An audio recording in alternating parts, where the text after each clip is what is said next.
இந்த வீடியோவில் ஆட்டுக்கால் சூப் ரெசிபி பார்க்க போகிறோம். ஆட்டுக்கால் க்ளீனிங் வீடியோ ப்ரீவியஸ் ஷார்ட்ஸில் போட்டிருக்கேன், பார்க்காதவங்க செக் பண்ணி பாருங்கள். ஃபஸ்ட்டு ஆட்டுக்காலை நல்லா கழுவிட்டு எடுத்து வச்சுக்கணும். அதுக்கப்புறம் ஒரு ஜாரில் 1 ஸ்பூன் மிளகு, 1.5 ஸ்பூன் ஜீரகம், அதோட ஒரு கைப்பிடிக்கும் கொஞ்சம் கூடுதலாகவே சின்ன வெங்காயம் எல்லாத்தையும் போட்டு கொரன்னு அரைச்சி வச்சுக்கணும். அப்புறம் ஒரு குக்கரில் ஆட்டுக்காலை போட்டுட்டு அதோட நம்ம அரைச்சி வச்ச மசாலாவையும் சேர்த்துக்கணும்.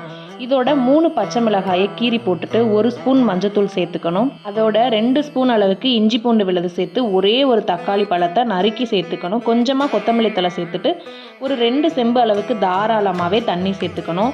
இப்போது இதுக்கு தேவையான அளவு உப்பு சேர்த்துட்டு குக்கரை மூடி விசில் போட்டு அடுப்பில் வச்சிடலாம். 2-3 விசில் மட்டும் ஹை ஃப்ளேமில் வச்சுட்டு அப்புறம் ஒரு 10 விசில் கிட்ட லோ ஃப்ளேமில் வச்சுக்கணும். இப்போது இதுக்கு தாளிப்பு கொடுக்கறதுக்காக ஒரு வடைச்சட்டியை காய வச்சு சட்டி காஞ்சதும் எண்ணெய் சேர்த்து எண்ணெய் சூடானதும் பட்டை வகையை சேர்த்துட்டு வதக்கி விட்டுறணும். அதோட ஒரு பெரிய வெங்காயத்தை நறுக்கி சேர்த்துட்டு நல்லா வதக்கி விட்டுக்கணும். அதுக்கப்புறம் குக்கரில் ப்ரெஷர் நல்லா ரிலீஸ் ஆனதுக்கப்புறம் குக்கரை ஓப்பன் பண்ணிவிட்டு திரும்பியும் அடுப்பை ஆன் பண்ணிவிட்டு கொஞ்சம் நேரம் வேக விட போகிறோம். சூப் நல்லா கொதிச்சதுக்கப்புறமா 1 ஸ்பூன் கார்ன்ஃப்ளவர் மாவை கொஞ்சோண்டு தண்ணியில் கரைச்சி சூப்பில் ஊற்றி விட்டுறலாம்.